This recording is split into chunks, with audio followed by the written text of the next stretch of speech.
राधे मेरो मदन गोपाल रस पूरी राधे मेरो मदन गोपाल से बोरी राधे मेरो मदन गोपाल रस बोरी राधे मेरो मदन गोपाल रस बोरी राधे मेरो प्यारो नंद लाल हो किशोरी राधे मेरो प्यारो नंद लाल हो किशोरी राधे मेरो प्यारो नंद लाल हो किशोरी राधे मेरो मदन गोपाल रस बोरी राधे मेरो मदन गोपाल रस बोरी राधे मेरो प्यारो नंद लाल हो किशोरी राधे मेरो प्यारो नंद लाल हो किशोरी राधे मेरो प्यारो नंद लाल हो किशोरी राधे। गंगा मैया की जय, जमुना मैया की जय, सरजू मैया की जय, गौ माता की जय, तुलसी माता की जय, पृथ्वी माता की जय, काशी महारानी की जय। जय जय श्री सीताराम, जय जय श्री राधेश्याम। नमो पार्वती पते, हर हर महादेव। अनंत कोटि ब्रह्मांड नायक सर्वेश्वर पूर्ण परात्पर ब्रह्म असंख्य कल्याण गुण मंडले भक्तवांक्षा कल्पतरु शरणागत वत्सल भक्त वत्सल दीनबंधु दया सिंधु भगवान सीताराम जी महाराज की असीम कृपा करुणा से श्री हनुमान जी महाराज की परम पावन भावमयी सन्निधि में, महापुरुषों की भावमयी उपस्थिति में एवं आप सभी श्रद्धालु भक्त वैष्णवों की मंगल सन्निधि में मानव जीवन का सर्वोत्कृष्ट फल भगवत गुणगान, भगवत स्मरण का आनंद हम सभी भगवान श्री कृष्ण चैतन्य देव के लीला चरित्रों के माध्यम से प्राप्त करने जा रहे हैं। सर्वप्रथम आप सभी भक्तजनों के श्री चरणों में भगवत भाव से सादर वंदन, सादर नमन। आप सभी को यथायोग्य जय श्री राम, जय जय श्री राधे, हरे शरणम, जय श्री चैतन्य महाप्रभु के हृदय गौर हरि बोल।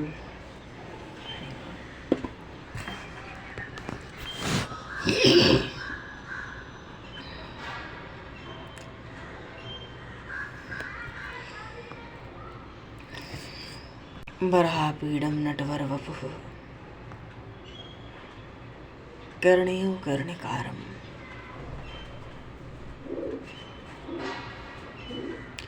विभ्रदवासः कनककपिशं वैजयन्तीं च मालाम् रन्ध्रान् वेणुर्धरसुधया पूरेण गोपवृन्दैः वृंदारण्यम सवदरमणम प्रापशति गीतकीर्तिः। बोलिए श्री नंदन श्याम सुंदर भगवान की जय। श्री चैतन्य महाप्रभु की जय।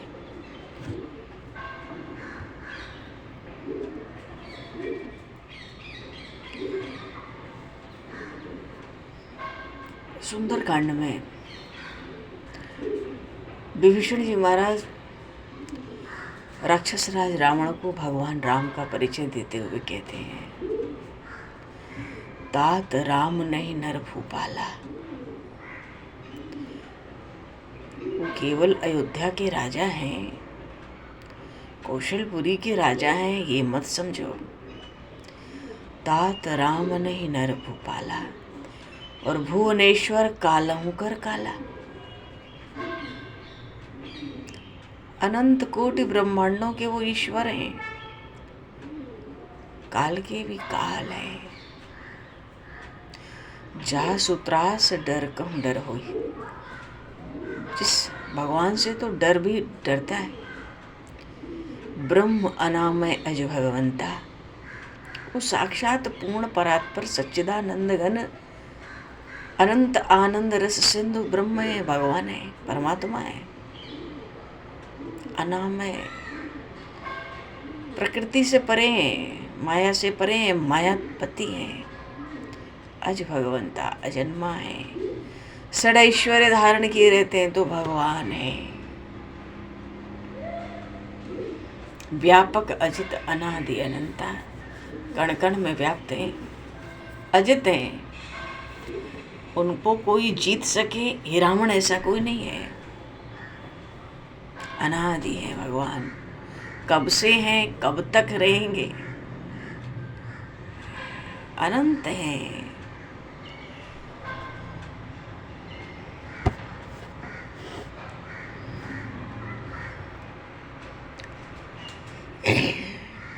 और भगवान शिव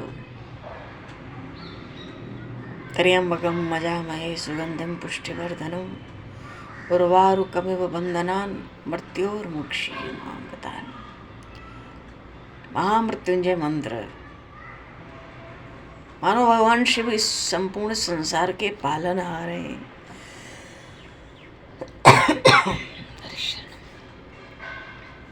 तीन नेत्र वाले हैं। ऐसे भगवान शिव की हम पूजा करते हैं, आराधना करते हैं। संपूर्ण विश्व सृष्टि में सुगंध फैलाने वाले हैं भगवान शंकर।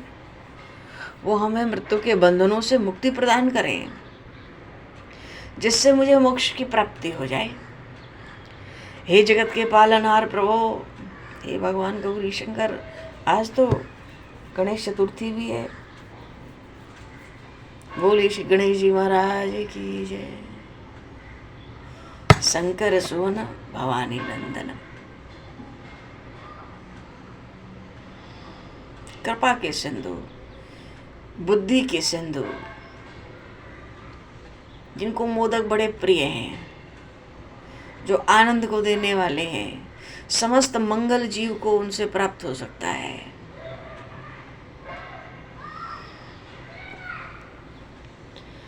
गणेश जी महाराज का वंदन कहाँ नहीं होता है, और आज तो उनके अभिनंदन का भी दिन है।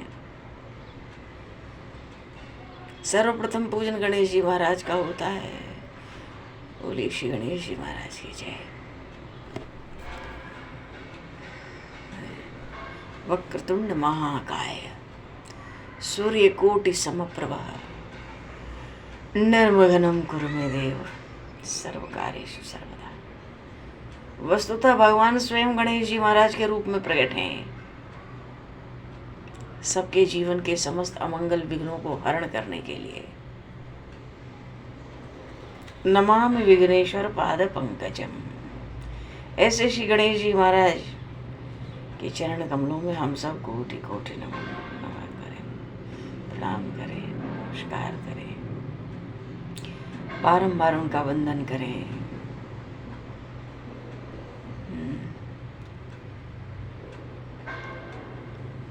समस्त रिद्धि सिद्धि तो उनके पास पत्नी के रूप में है। कृपा, बड़ी कृपा करते गणेश जी महाराज। तो महामृत्युंजय मंत्र जो है, अच्छा, इसका भाव यही है कि हे जगत के पालनहार प्रभु भगवान शिव, आप अपने भक्तजनों को संसार में जो व्याप्त भय है उससे मुक्ति दे दीजिए, मुक्ति करा के मोक्ष प्रदान कीजिए। प्रभु के श्री चरणों में, अपने श्री चरणों में अनन्य भक्ति, विशुद्ध भक्ति, अविरल भक्ति प्रदान कीजिए। गणेश चतुर्थी का परम पावन पर्व है। सब श्रद्धालु भक्त वैष्णवों को खूब खूब बधाई और शुभकामनाएं हैं जी।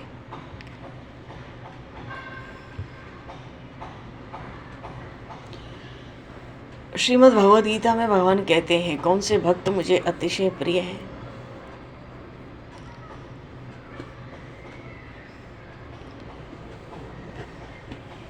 जो निरपेक्ष है। जीव के भीतर निरपेक्षता करोड़ों जन्मों के बाद आती है। मानो न किसी स्थान में आ सकती, न किसी व्यक्ति में आ सकती, न किसी पदार्थ में आ सकती, और जो भीतर बाहर से पवित्र हो।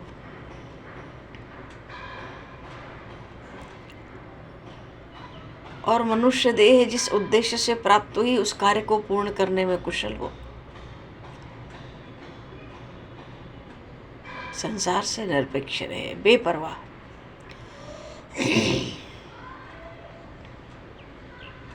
भीतर बाहर से शांत हो। संपूर्ण कर्मों का, संपूर्ण कर्म के फलों का मनसा वाचा कर्मणा त्यागी हो। भगवान स्वयं कहते हैं गीता जी में, ऐसे भक्त हमें बड़े प्रिय हैं। मथुरा में प्राय जितने ब्राह्मण हैं 24। तो एक बार हरिद्वार जाने का निश्चय किया इन लोगों ने। शाम को नौका में बैठ गए, रात भर नौका चलाते रहे। सुबह लोगों से पूछा ये कौन सा शहर आ गया, तो जवाब मिला मथुरा है। मथुरा है? हम तो शाम घाट से रात को ही चल पड़े थे हरिद्वार के लिए नौका से। सुबह होने पर भी मथुरा ही है, ये कैसे संभव है? विचार किया सबने, मालूम पड़ा नौका तो रात भर हम खेते रहे, ये ठीक है, लेकिन एक बड़ी भारी भूल हो गई। क्या? नौका जो तट पर खूंटे से बंधी हुई थी उसको खोले ही नहीं और रात भर खेते रहे। सुबह हुई तो पता लगा मथुरा है। रात भर नौका चलाई गई, फिर वहीं के वहीं। ऐसे ही जब तक हमारे अंदर भोग और संग्रह का लोभ है, लोलुपता है, तब तक जीवन में सत्संग का महात्म्य प्रकट नहीं होगा।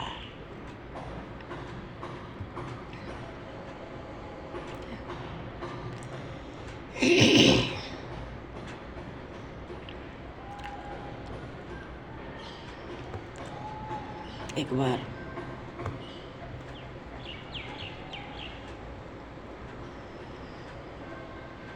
अच्छा एक चीज है, जीवन में धन पदार्थ, मान आदर प्रशंसा आराम सब मिल जाए, सब सुख सुविधा मिल जाए, पर हमें संतोष नहीं होता है।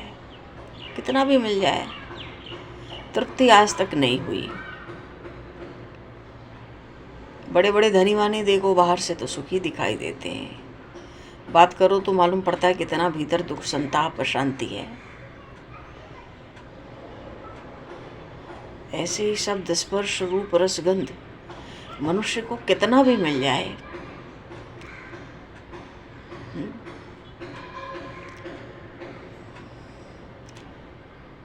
पर हमें मनुष्य कितना भी भोग ले पर शांति नहीं मिलती। सारा संसार मिलकर भी एक मनुष्य को सुखी नहीं कर सकता। अर्थ क्या है? संसार में वो वस्तु है ही नहीं जो हमें भीतर से आनंदित कर दे, सुखी कर दे। यदि हम संसार से निराश हो जाए तो हमें भगवान का आश्रय हो जाए।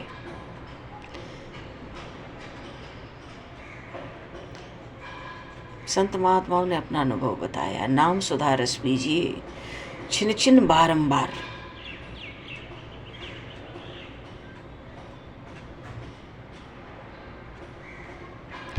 कोई भी सांसारिक क्षणभंगुर सुख शरीर तक ही पहुंचते हैं। जो भीतर जीवात्मा है, आत्मा रूपी जो जीव है, उस तक ये सुख कभी पहुंचते ही नहीं, पहुंच सकते ही नहीं। तो ऐसे नाशवान शरीर संसार से ऊपर उड़ जाए कम से कम, तो समझे हम कि बहुत बड़ा काम हो गया है।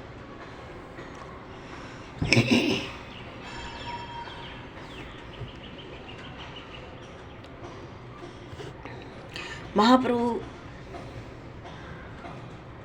भगवान श्री राधा कृष्ण का साक्षात विग्रह हैं और दक्षिण यात्रा के भ्रमण पर हैं।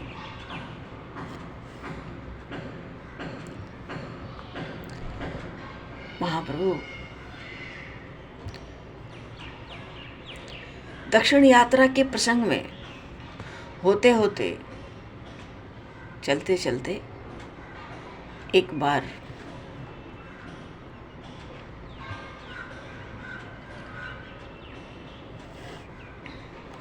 कहाँ पहुँचे? पंढरपुर पहुँचे। बोली श्री पंढरीनाथ भगवान की जय। हाँ,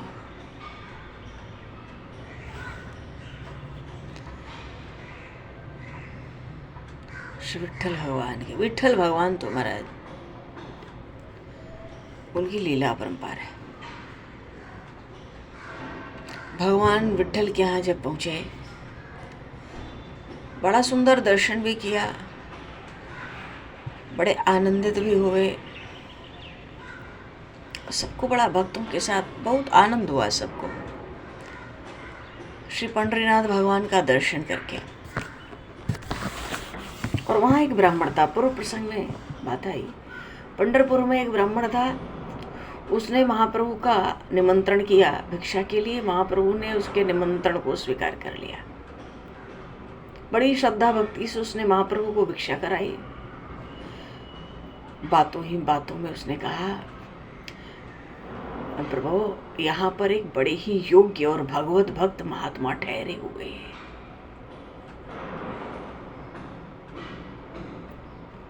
संभव है आपने श्री माधवेंद्रपुरी जी महाराज का तो नाम सुना ही होगा। वे जो महात्मा भगवत भक्त महात्मा यहाँ ठहरे हैं, वे उन्हीं महात्मा के शिष्य हैं और उनका नाम है श्रीरंगपुरी। बस इतना सुनना था। महाप्रभु प्रेम में विभोर हो गए। क्यों? अरे श्री माधवेंद्रपुरी श्री चैतन्य महाप्रभु के गुरु के भी गुरु हैं। महाप्रभु के गुरुदेव का नाम श्री ईश्वरपुरी और ये उन्हीं के गुरु भाई हैं श्रीरंगपुरी। चाचा गुरु हो गए ना।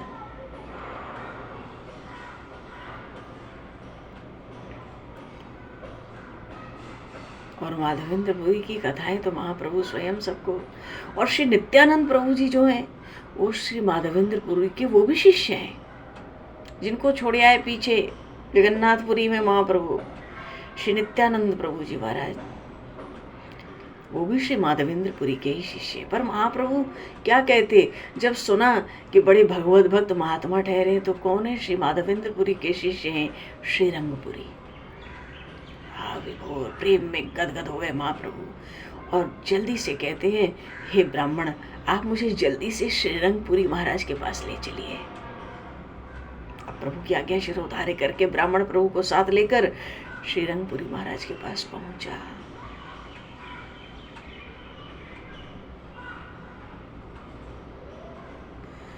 वहां पहुंचा, प्रभु ने दूर से ही पुरी महाराज को देखकर उनके चरणों में साष्टांग प्रणाम किया।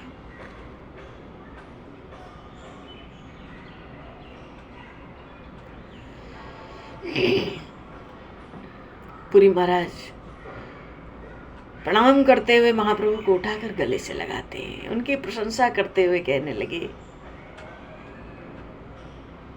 आपकी आकृति से ही मालूम हो रहा है आप कोई साधारण पुरुष नहीं है। सन्यासी होकर भी इतनी नम्रता, महान आश्चर्य की बात है ये। इतनी सरलता, इतनी भक्ति और ऐसे प्रेम के सात्विक विकार मेरे गुरुदेव के कृपा पात्र सन्यासियों को छोड़कर और किसी सन्यासी में नहीं पाए जाते। तो इनके गुरुदेव कौन है? श्री माधवेंद्रपुरी। उनके कृपा पात्र शिष्य कौन है? एक तो ये श्रीरंगपुरी है ही, एक महाप्रभु के साथ से नित्यानंद जी रहते हैं महाराज वो, और ईश्वरपुरी जी से महाप्रभु ने मंत्र दीक्षा ली। तीन तो सामने ही खड़े। तो कहते हैं हमारे गुरुदेव की कृपा पात्र सन्यासियों को छोड़कर और किसी में ऐसी सरलता, विनम्रता, भक्ति, प्रेम नहीं है। आप मुझे अपना परिचय दीजिए।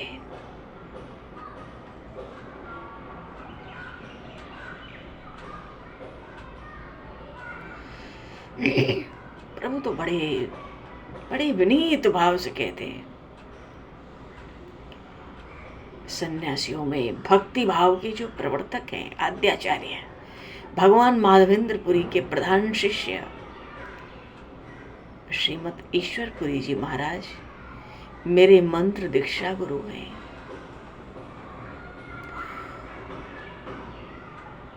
और सन्यास के गुरु मेरे श्रीमद केशव भारती जी महाराज हैं। श्री रंगपुरी महाराज ने महाप्रभु से पूछा, आपके पूर्व आश्रम की जन्मभूमि कहाँ है? मानो जब आपने सन्यास धर्म नहीं लिया था, सन्यास आश्रम में नहीं थे, उसके पहले आपका जन्म स्थान कहाँ था? प्रभु ने बड़ी सरलता से कहा, इस शरीर का जन्म गौड़ देश में भगवती भागीरथी के तट पर नवद्वीप नामक नगर में हुआ है। बोलिए श्री गंगा मैया की जय। गंगा गंगा गंगा। वैसे भी माघ का महीना है, स्नान और दान के लिए बहुत विशेष है, समस्त सत्कर्मों का अक्षय फल देने वाला।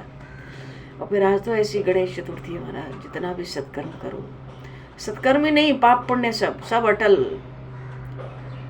जाने अनजाने पाप भी हुए तो अटल, पुण्य हो तो अटल। सूर्य ग्रहण से भी बढ़कर इसका फल है। तो क्या बात है। हाँ, गंगा मैया की बात हुई क्या? हाँ, महाप्रभु बताते मेरे इस शरीर का जन्म गौड़ देश के नवद्वीप में गंगा जी के तट पर हुआ है। बड़े प्रसन्न हुए पुरी महाराज, बड़ी प्रसन्नता प्रकट करते हुए कहने लगे, ओ तब तो आप अपने बड़े ही निकट संबंधी हैं। श्री अद्वैताचार्य जी को तो आप जानते ही होंगे। महाप्रभु फिर भाव विभोर होने लगे। क्यों? अरे अद्वैताचार्य तो साक्षात भगवान शिव के ही अंश हैं, अंशावतार। नाम स्मरण हो गया श्री अद्वैताचार्य जी का, प्रभु को बड़ा आनंद हुआ। तो श्री रंगपुरी महाराज कहते हैं, श्री अद्वैताचार्य को तो आप जानते होंगे, मैं अपने गुरुदेव श्री माधवेंद्रपुरी जी के साथ नवद्वीप उनके घर गया था, क्योंकि जो अद्वैताचार्य हैं उनके भी गुरु श्री माधवेंद्रपुरी हैं। श्री ईश्वरपुरी जी के भी गुरुदेव श्री माधवेंद्रपुरी हैं, और ये वही हैं जिनके लिए साक्षी गोपाल नहीं, गोपीनाथ भगवान, क्षीर चोर भगवान ने इनके जिनके लिए खीर चुराई थी। कथा हुई थी बड़ी सुंदर उस प्रसंग में। एक कुल्हड़ खीर पुजारी से कह के आधी रात को माधवेंद्रपुरी जी को भिजवाई थी। तो अद्वैताचार्य जी भी उन्हीं के शिष्य हैं। तो कहते हैं श्रीरंगपुरी में अपने गुरुदेव माधवेंद्रपुरी जी के साथ एक बार उनके घर गया था नवद्वीप। वहां पर एक ब्राह्मण थे, पंडित जगन्नाथ मिश्र, बड़े श्रद्धालु ब्राह्मण हैं। उनकी पत्नी तो साक्षात अन्नपूर्णा देवी है। देखो महाप्रभु कुछ बोल नहीं पा रहे हैं। अरे पंडित जगन्नाथ मिश्र तो महाप्रभु के पिताजी का नाम है, और जिनको श्री रंगपुरी कह रहे हैं साक्षात अन्नपूर्णा, वो तो माता सची ही हैं। सची नंदन गौरांग प्रभु ये सब बातें श्रवण कर रहे हैं।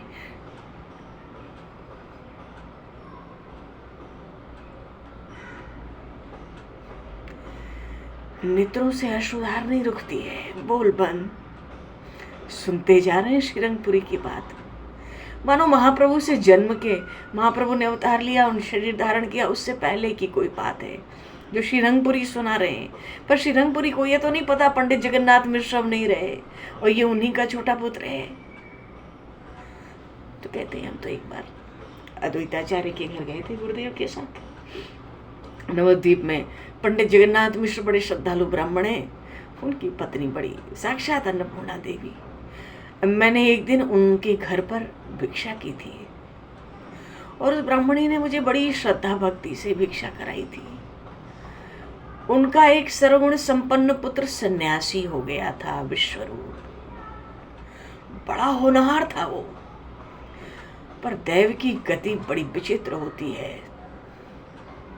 सन्यास लेने के 2 वर्ष बाद उसने यहीं पर शरीर त्याग दिया।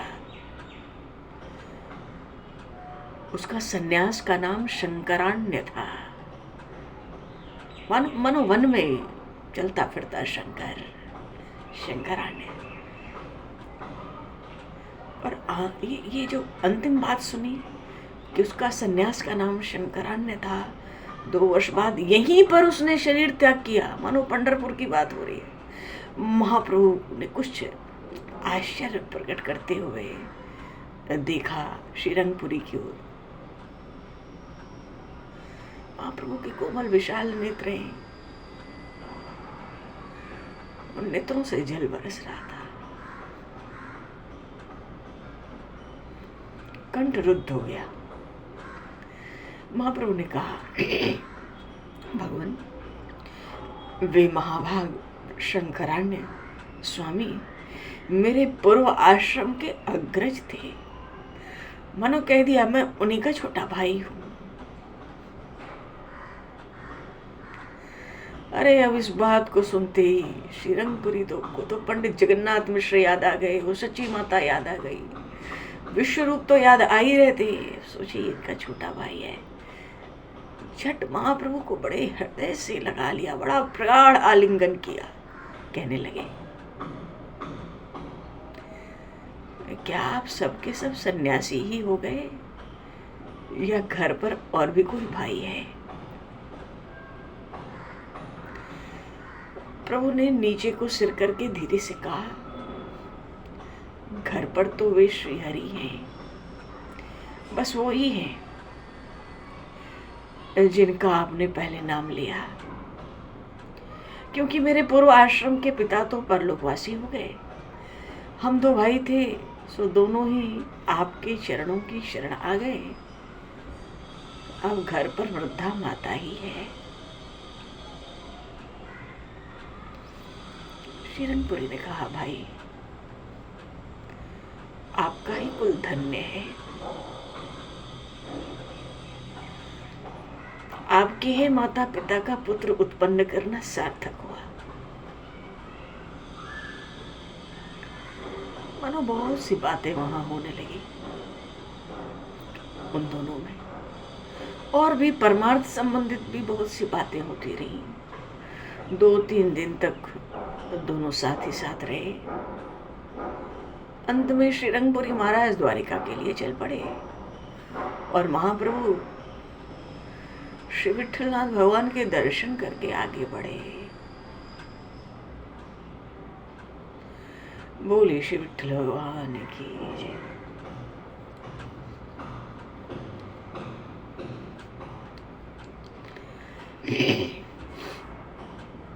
पंढरपुर में भीमा नदी में स्नान करके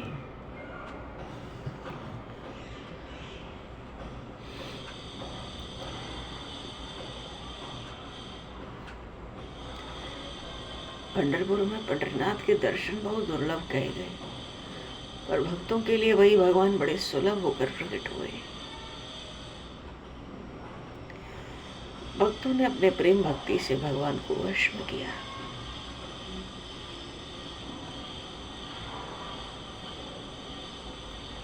सर्वतंत्र परम स्वतंत्र परमात्मा भी भक्तों के अधीन होकर कैसे कैसे कितनी लीला करता है,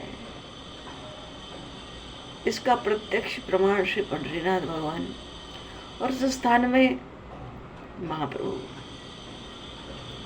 दर्शन स्नान दान करके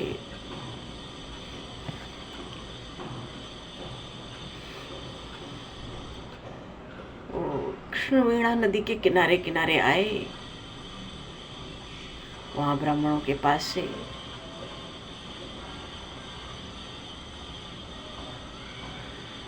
श्री बिल्व मंगल जी का लिखा हुआ कृष्ण कर्णामृत नाम का एक ग्रंथ है। अपूर्व रसमय, उसमें कई श्लोकों का संग्रह है। तो ब्रह्म संहिता तो लेकर प्रभु चल ही रहे थे, और अब ये कृष्ण कर्णामृत बिल्व मंगल जी का ग्रंथ, इसको भी हाथ में बड़े यत्न पूर्वक मानो सावधानी पूर्वक महाप्रभु हाथ में लेकर चलते चलते महाप्रभु ताप्ती नदी के निकट आ गए। कहीं भी जाना होता है तो पहले स्नान और दान और फिर दर्शन का विधान होता है। किसी भी तीर्थ धाम महातीर्थ में हम जाए, स्नान तो पहला काम है, पहले स्नान कर लो।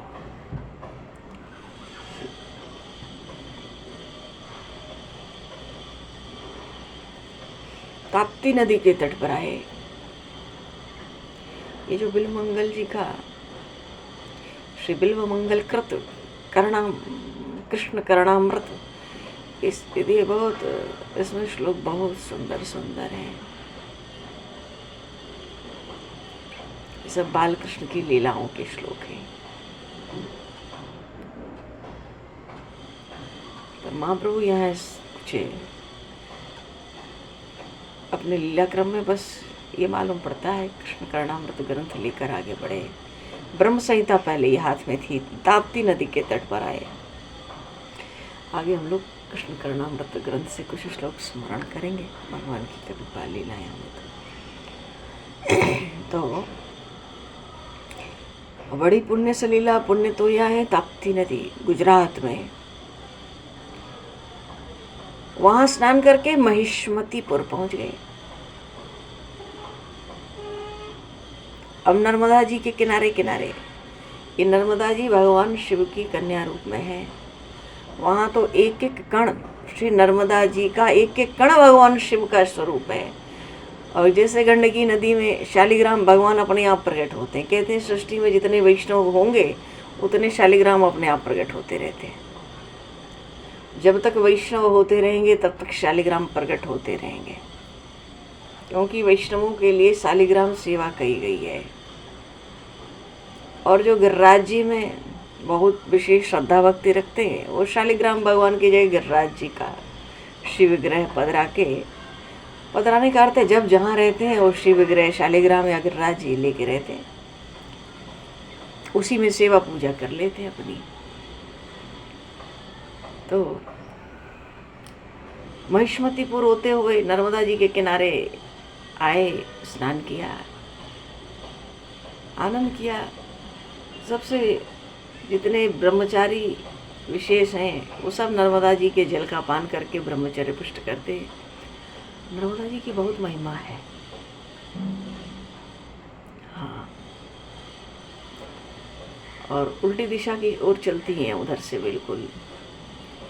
इनकी भी कथा बड़ी सुंदर है अपने में। लेकिन अभी तो महाप्रभु नर्मदा जी के किनारे किनारे आए। वहां से ऋष्यमुख पर्वत को देखते हुए, दंडकारण्य के सब तीर्थों को पवित्र करते हुए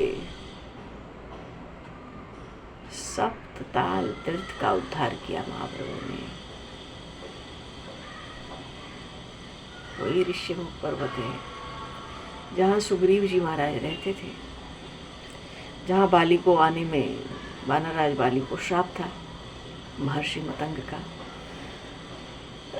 तुम जा नहीं सकते, वहां जाओगे तुम्हारे सिर के टुकड़े टुकड़े हो जाएंगे।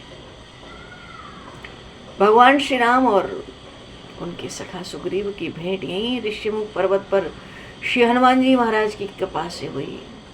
बोली श्री हनुमान जी महाराज की जय।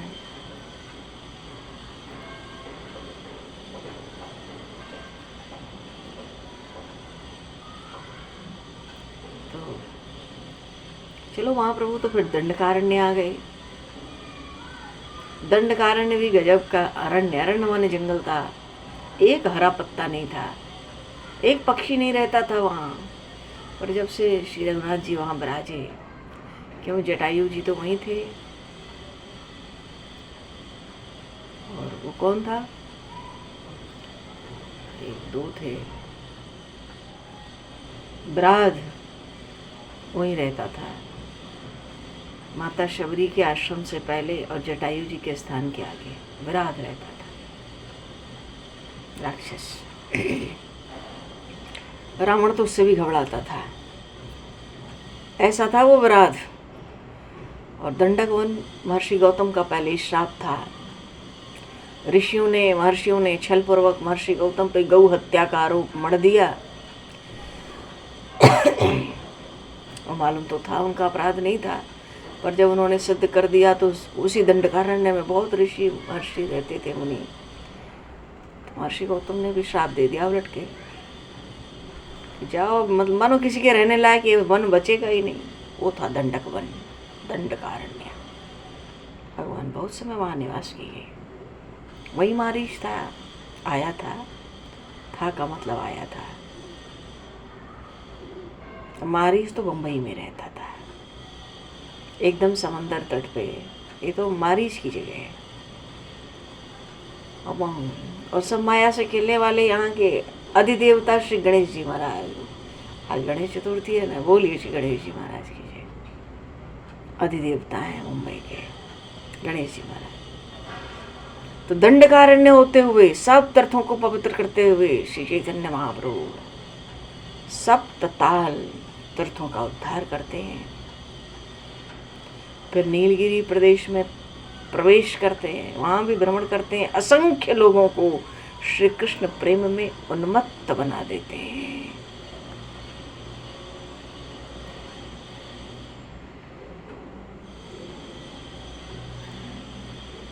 हर जगह श्री कृष्ण नाम संकीर्तन की ध्वनि चारों ओर गूंज रही है। जहाँ से महाप्रभु गुजरते हैं वहीं सब भक्तजन उनको घेर लेते हैं।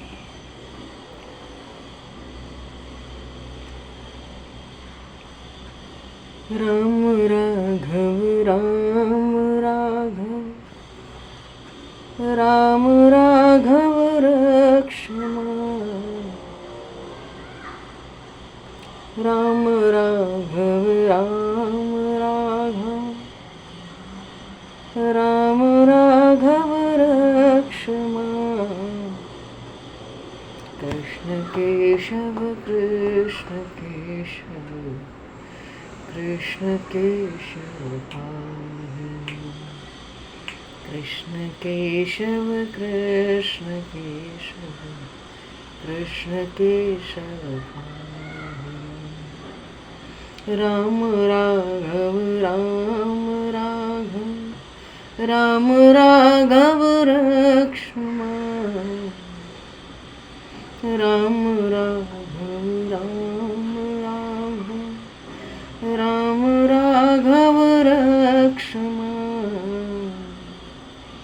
कृष्ण केशव कृष्ण केशव कृष्ण केशव पाहि, कृष्ण केशव कृष्ण केशव कृष्ण केशव पाहि। राम राघव राम राघव राम राघव राम राघव राम राघव रक्षमान।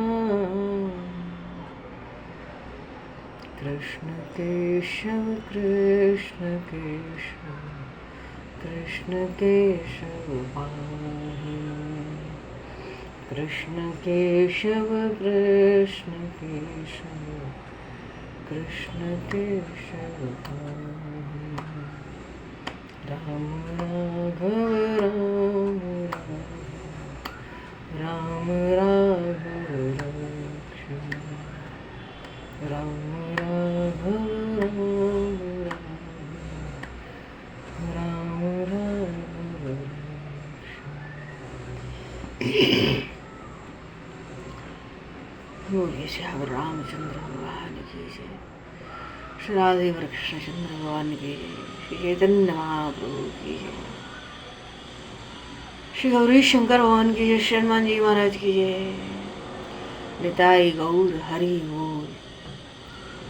सब संतन की जय, सब भक्तन की जय, सब गुरुदेव भगवान की जय।